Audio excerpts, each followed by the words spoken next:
Hello guys, Dior's here. So tonight I'm discussing 12 gauge shotguns and why I think that they are a great weapon for home defense and a good weapon for WRL SHTF overall, and why they do not suck. Okay, so without further ado, I want you guys to know that I have other weapons other than just shotguns, okay? I have other weapons. But today we're just going to discuss the shotgun. Why I think it's a superb weapon, okay?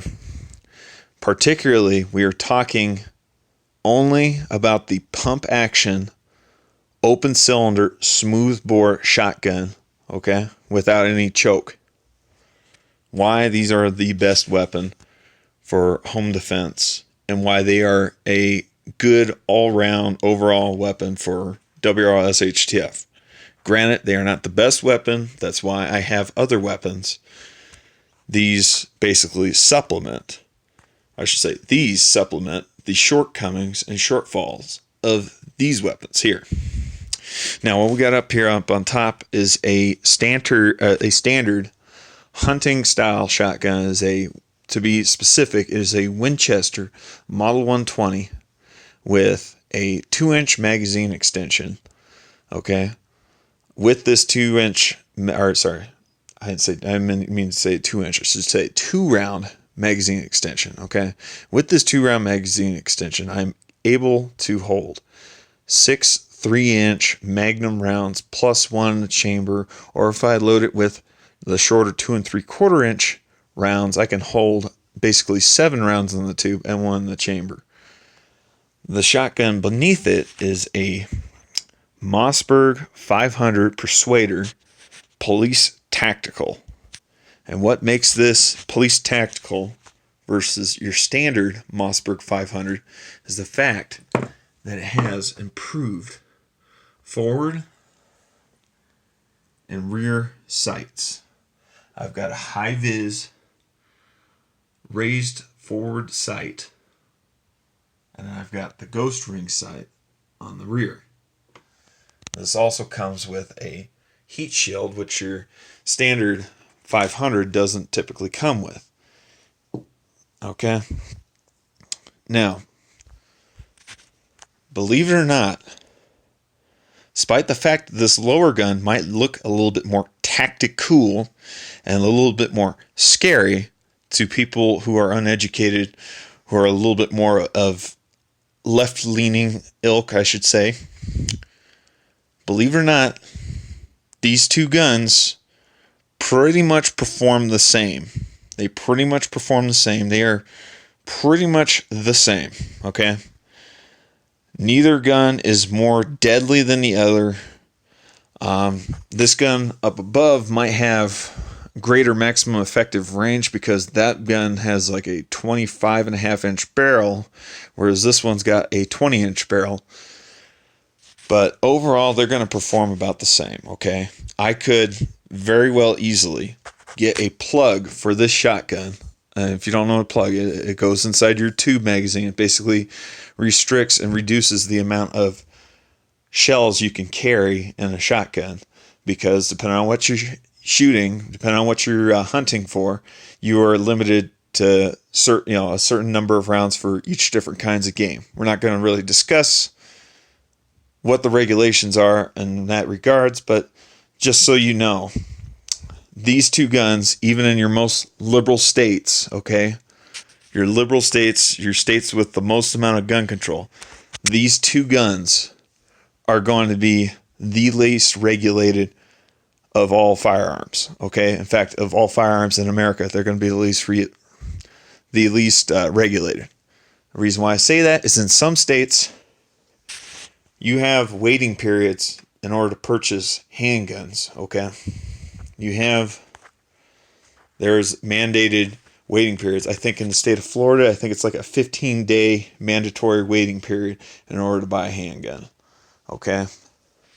And wouldn't be surprised before long where they start making mandated waiting periods for sporting rifles such as an AR-15.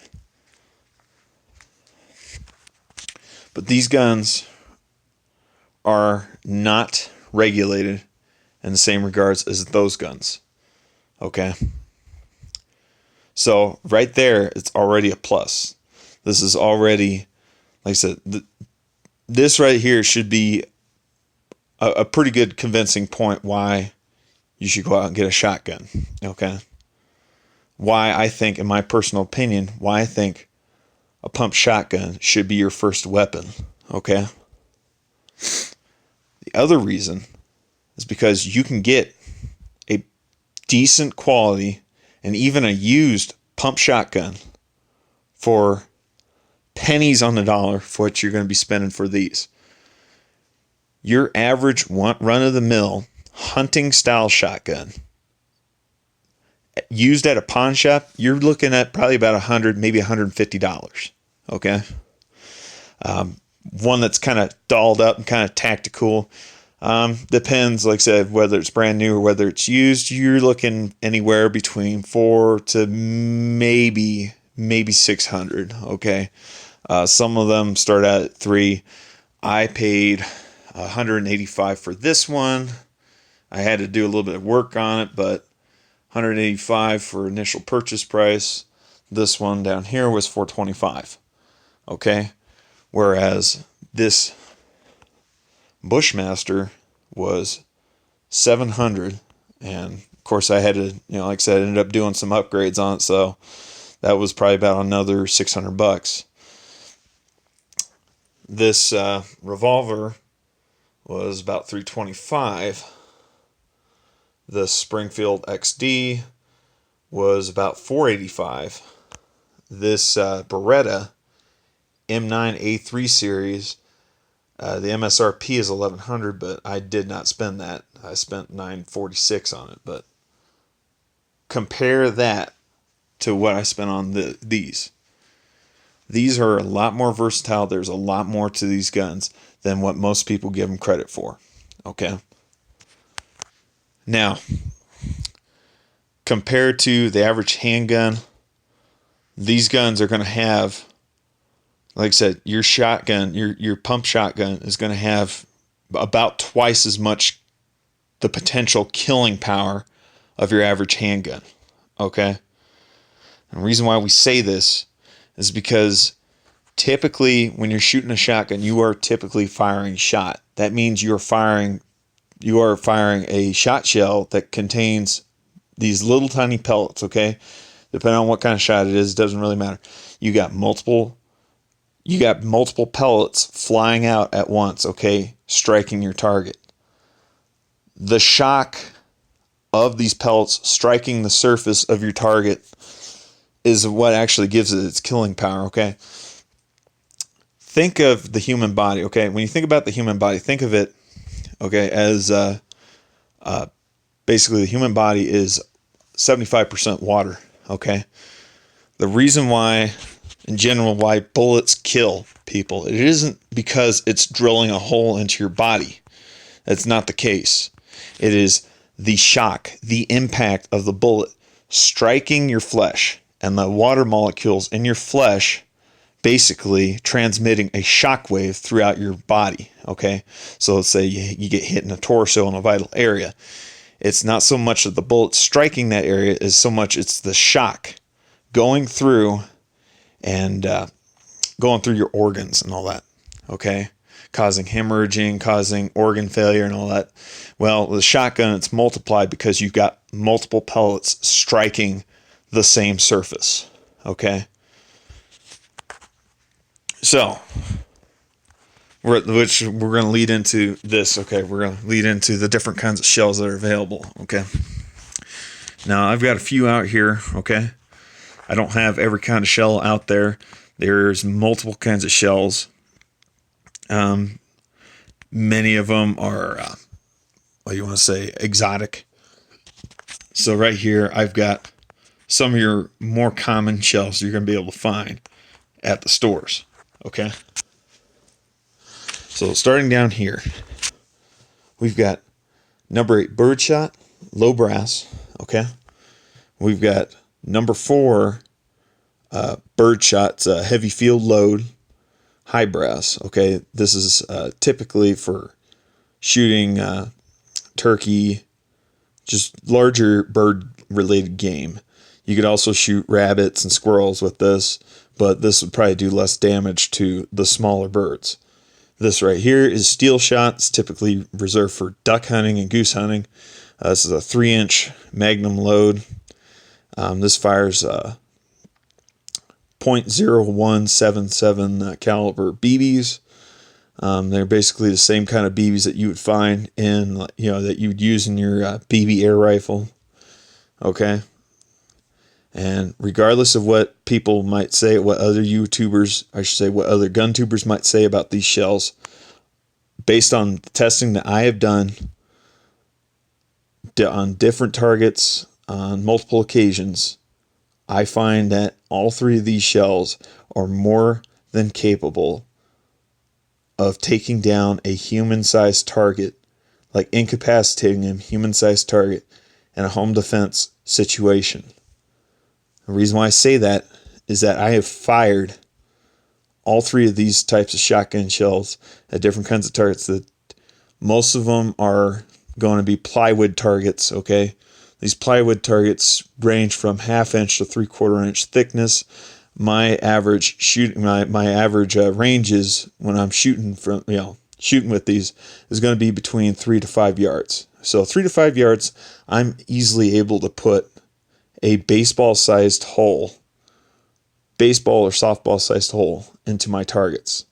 Punch baseball sized holes into plywood, okay, with these. Now, imagine if that was human flesh. You strike human flesh with that, you strike somebody in the gut, you strike somebody in the chest. I don't care who they are, they're going down. It might take a couple shots, it might take 3 shots, but they're going down. They're not going to be able to leave there on their own power. Okay? And the other advantage of using these versus using buckshot or slugs is you don't have to worry too much about over-penetration. Okay? Over-penetration, like, say, into interior or exterior walls. I will eventually get around to doing some actual ballistics testing, and I will post a video on what I mean by all this, okay? That'll be for a later time. I want to say the one downside about using steel shot versus using lead shot is that if you strike anything that's like a hard surface such as steel or like I said, steel plate or concrete or rock, these will ricochet, okay? So next kind of rounds we got are buckshot, okay? Right here we've got 9-piece double-aught buckshot. This one happens to be a military grade buckshot. This one's a 12-piece double-aught buckshot. This is a 3-inch magnum round.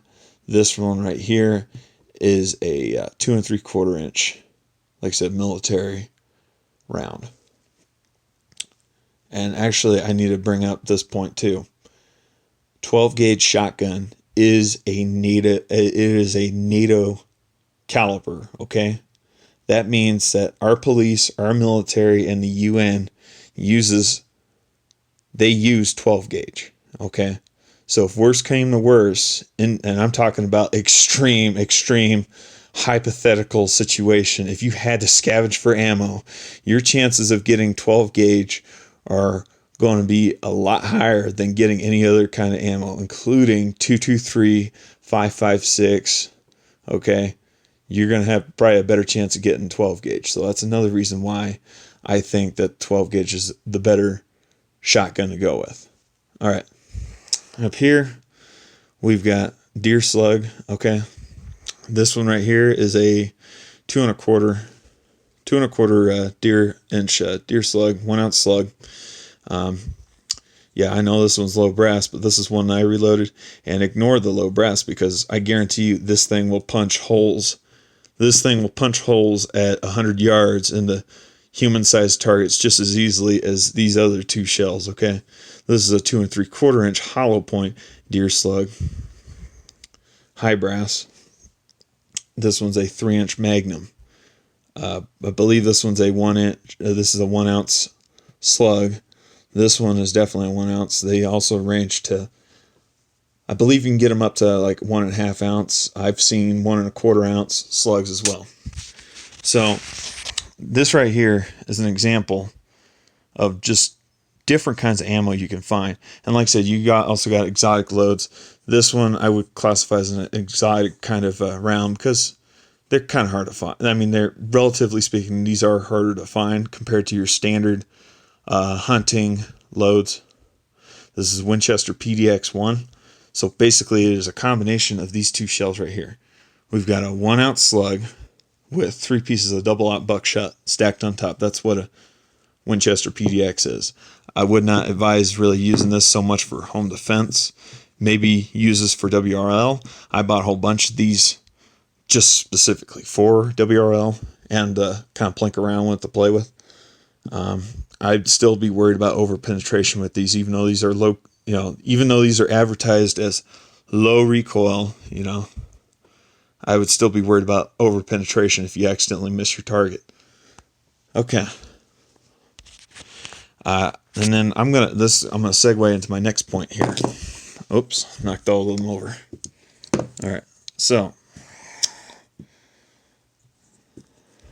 these, believe it or not, these 4 shells right here, I actually reloaded those myself. Okay, that is another reason why I think 12 gauge shotguns are going to be overall one of your best well-rounded, one of your best options for WRL SHTF, okay? I can reload my own shotgun ammo. I cannot reload my own rifle or handgun ammo, at least not right now. And the only reason being is because I don't have the equipment for it. The equipment, the reloading presses for rifle and handgun are a lot more expensive. You also have to buy the individual dies for each different caliber of ammo, okay? There's a lot more that goes into reloading handgun and rifle ammo than there is shotgun.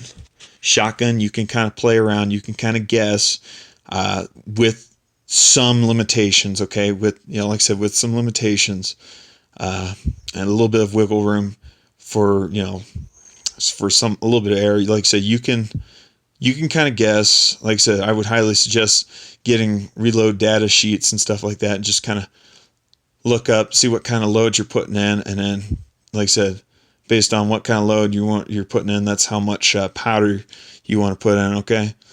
So, I mean, it doesn't mean you can't screw these up, because believe me, yeah, you can screw these up for sure. But like I said, I've managed to kind of play it by experience, and I've managed to turn out some pretty decent shot shells, okay? So that is one advantage I can say. My shotgun shell reloading press costed me, I think, $75 brand new on Amazon, and then I bought a slug mold for like $35 off eBay, and bought a buckshot mold for like, I want to say, maybe $65, okay? Whereas a rifle reloading press, handgun reloading press, I'm looking at probably about $400, maybe $500 for just the press alone, and I'm probably looking at like another $100 for each different kind of die that I need for each different caliber and each different round. And I also need tumbler, calipers. I need a tool to be able to shave off the brass casing when it stretches. So like I said, there's a lot more that goes into reloading handgun and rifle ammo than there is shotgun ammo. So that is a plus. That is another reason why I'd say that that's why I say that these are a good weapon choice to go with, okay? Now, are these the absolute like best weapon there is out there? Not at all, okay? Not by a long shot, okay? These weapons have their limitations, okay? I gotta reiterate, these have limitations, just like these weapons do, okay? That's why I supplement these weapons with some of these weapons, okay? Shotguns are good they are excellent for close quarters and close range combat, and they do okay at medium ranges. Medium ranges being somewhere between the 50 and 100 yard line. Okay, 100 yards if you're using slugs, and say right around maybe 50 to 75 yards if you're using buckshot. Okay, you'll use a rifle for ranges outside of 100 yards. That would be the ideal situation. Okay, and then it's, in my opinion, the best weapons combo for somebody starting out is going to be a shotgun paired with a handgun. Okay, that is my opinion. Now, like I said, 3 to 5 yards is going to be about the maximum distance that you're going to find yourself in home defense shooting. So that is why I think shotguns are probably the better, if not the best weapon for home defense. Okay, now granted, there is going to be a learning curve with these weapons. You will have to get some practice, maybe do a little bit of self-training, okay? Or if not, go see an actual instructor how to properly use these for home defense, for tactical shooting and tactical reloading, okay? You can screw these up if you're not careful, but just like any weapon, you need practice, okay? It doesn't matter if it's semi-auto or if it's manually actuated like a pump shotgun, okay? Or a bolt rifle, okay? You need to be trained, okay? Lastly, I want to bring up the reason why I say pump shotgun versus semi-auto, okay? You actually got a lot more versatility with these guns compared to a semi-auto. I can use low recoil, or like I said, low recoil ammo. I can use birdshot and different kinds of ammo, okay?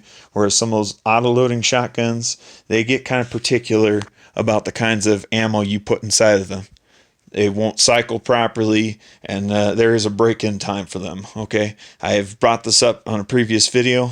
I just thought I would rehash that just a little bit, okay? The last reason these weapons are going to be a little bit more reliable. Mechanically speaking, they are very simple, okay? They are very simple. They are very easy to maintain, okay? Very easy to field strip and clean, okay? That is probably one of the last things I want to bring up. But anyhow, yeah, I'm Diorce. I'm out. Hope you guys enjoyed this video. Bye-bye.